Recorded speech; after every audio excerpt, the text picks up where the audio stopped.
Hi, welcome to Keeping Guard. My name is Coleman Pratt, and I'm glad you have joined me. I've established Keeping Guard to assist pastors and ministry leaders in the care of their soul, their family, and their ministries. It's my sincere desire to see God use Keeping Guard to help encourage and equip pastors and ministry leaders to fulfill their call with integrity, joy, purpose, and faithfulness. I'm posting some video podcasts under both Pastor's Corner and the Sermon Corner. Under the Pastor's Corner, I've been walking through what I call Shaped by Encounter. 7 distinct times where God met me that changed the trajectory of my life and of my ministry. I've walked through 6 of these. Today is the 7th and final one. I shared the last one, Shaped by Risk, how God met me as we were planning fundamental DNA changes at the church where I pastored. This last one is linked very closely to number 6. I call it Shaped by Vision. As we were working through what it looked like to change the church where I was pastoring, as we were thinking clearly and praying about what that was going to look like moving forward, I had an opportunity to, in the context of a message, to talk about vision or mission. And I had, in the context of that sermon, I had the people break down into groups of like 4 people all throughout the chapel. And I asked them this question for them to complete the sentence. The reason our church exists is, and for them to complete that.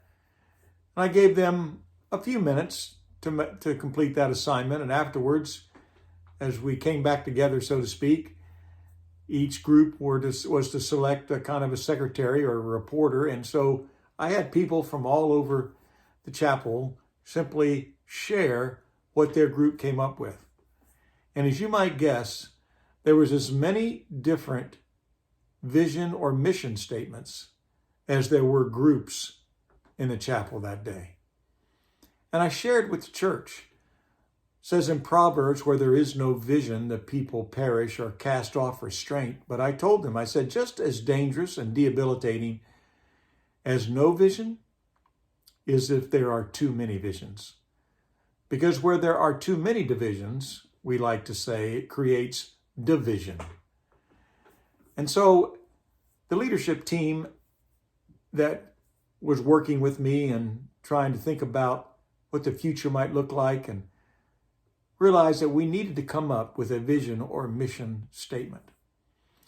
Now, obviously, we didn't have to look far. Jesus has given us the mission statement for the church and what we call the Great Commission in Matthew chapter 28, verses 18 through 20, where he commissions the church to go and make disciples. And that certainly was going to be at the core of our mission statement. But as we were thinking through this,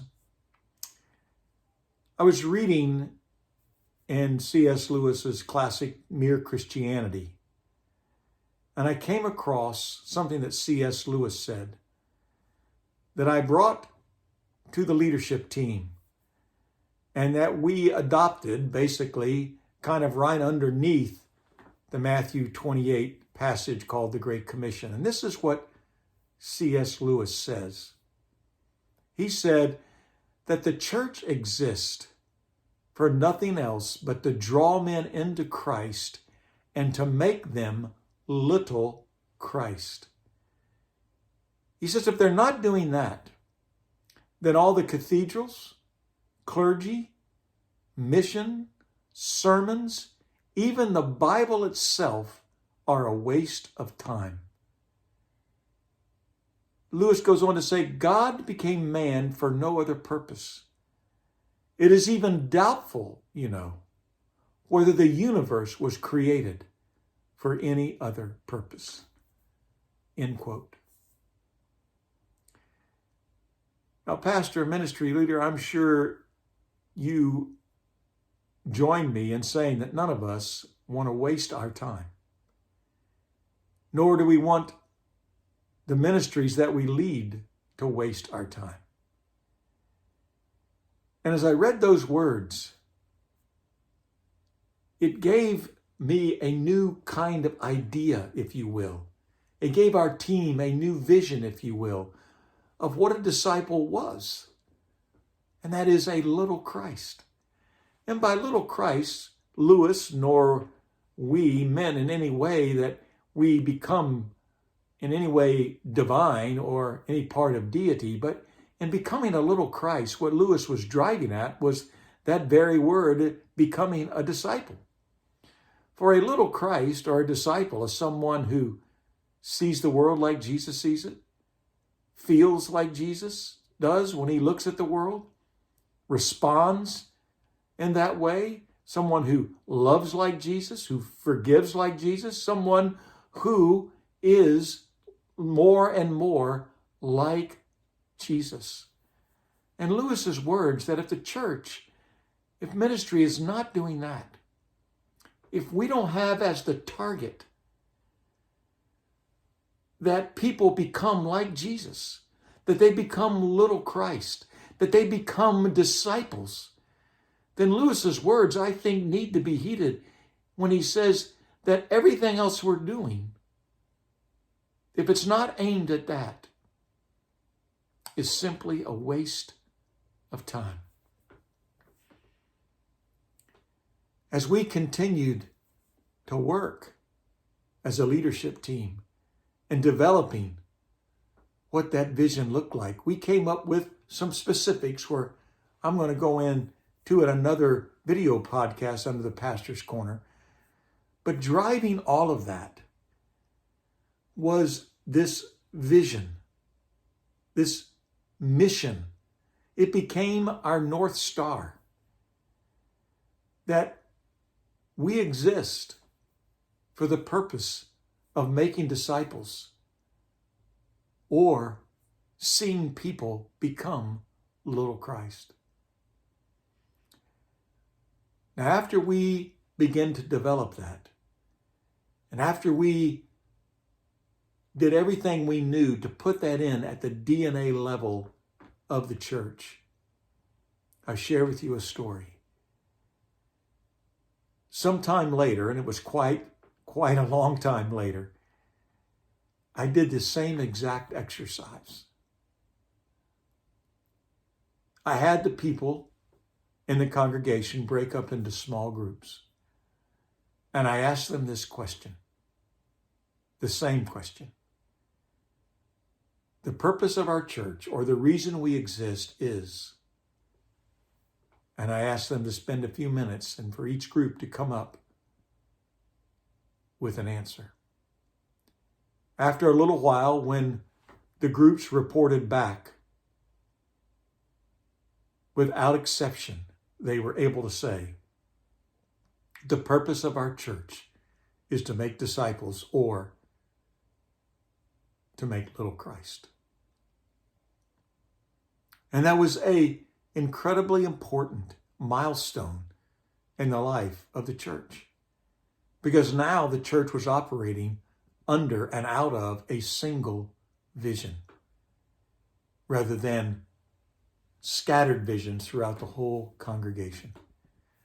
Pastor, ministry leader, it's hard to overemphasize the importance of the church you lead or the ministry that God has called you to, operating out of a single, compelling, Bible-based just vision or mission that everybody is called to and everybody is operating out of.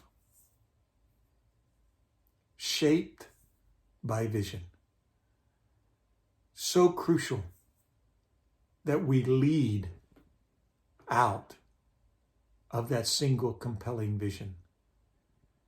As a friend of mine once said in a ministry he led, vision is boss.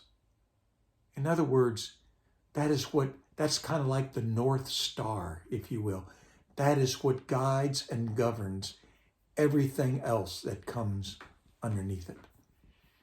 It's not an easy endeavor.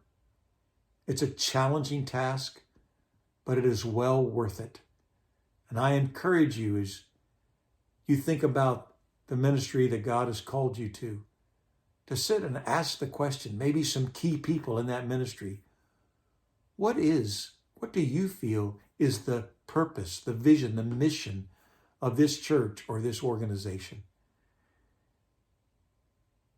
And then to try to take whatever steps necessary to bring your church, to bring your ministry under a single compelling vision that honors God, it's biblically based, and captures the passion and the energy and the enthusiasm of your people. So there are all 7 shaped by encounters. I hope that as you look at these, you think about them again, you'll have the opportunity to reflect on how God has met you. And if any of these has in any way ministered to you, well, I thank God for that.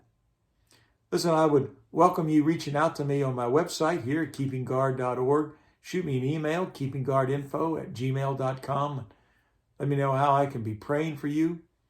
If you want to have a conversation, we can make that happen. If you want to talk about what maybe a coaching, ongoing mentoring relationship, I'd love to talk with you about that as well. Pastor, ministry leader, I hope you are well. God bless you, and we'll talk soon. Bye-bye.